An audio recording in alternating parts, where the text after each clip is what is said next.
السلام عليكم ورحمه الله وبركاته. اهلا بيكم معانا في الاسبوع الثاني. النوته الثانيه زي ما اتكلمنا كان معانا النوته الاولانيه هي نوته الاناناس في كريت افنتوس، ومعانا النوته الثانيه هي نوته النيرولي. النيرولي يا جماعه نسبه الى مدينه في ايطاليا اسمها نيرولا.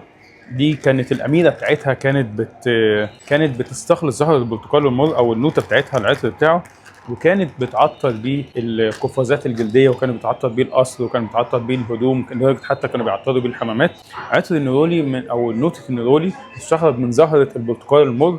عندنا زهره البرتقال دي بيستخرج منها نوتين: نوته النيرولي عن طريق الديستليشن او التقطير، عن طريق او التبخير بالتقطير. الاول بتتغلى الورده او الزهره، وبعد كده بتبتدي انها تتبخر وتتكثف، واللي بيتكثف ده بيبتدي ان هو يطلع منه النيرولي. لو تم استخراج عن طريق سولفنت او مذيب، فده بيطلع نوته الاورنج بلاسم. العطر اللي معانا النهارده من شركه اسمها ماتير بريمير.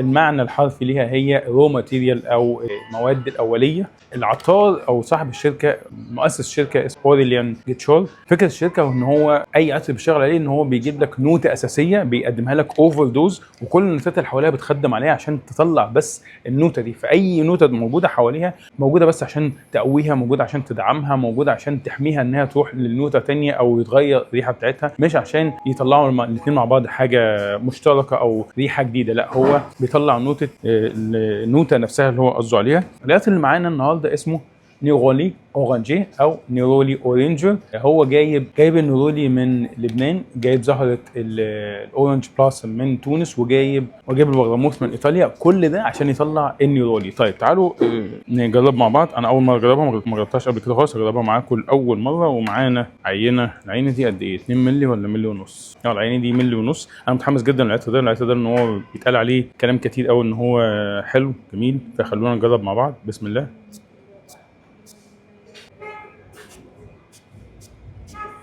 الله الله الله، انا يعني داخل على سنه براجع في العطور، او قربت على سنه. بتهيألي اول مره اقول على عطر الله زي ما كان الناس بتقول ده فعلا عطر بيعبر عن الراحه النفسيه. انا حاسس فعلا بكده اول ما شميت، اكنك رحت على شجره البرتقال وحضنت الشجره، وطالع معاك بقى الزهره او ريحه الزهره دي بجمالها.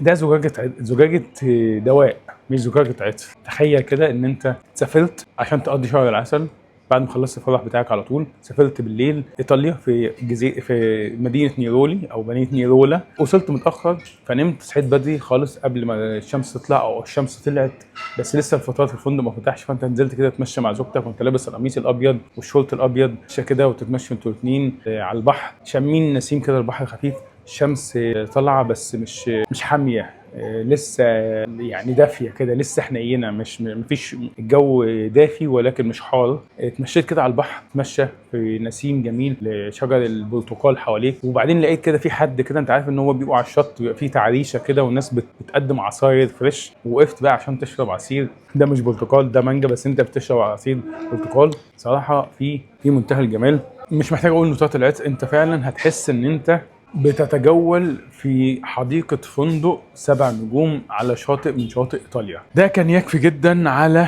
نيرولي اورانجيل. انصح ان انت تجربه جدا. نجرب العطر ونشوف التدرج بتاعه والثبات والفوحان بتاعه عامل ازاي. بس سو فار انا مبسوط جدا بالعطر ده. عطر راقي قوي، فخم قوي فعلا، زي ما بيقولوا كده ايه، راحه نفسيه. وعلى فكره لما بنقول راحه نفسيه يا جماعه، في حاجه اسمها اروما ثيرابي، يعني ده مش مجرد كلام، ده في ابحاث علميه هحطها لكم ان شاء الله في الكومنتس بتتكلم عن العلاج بالعطور.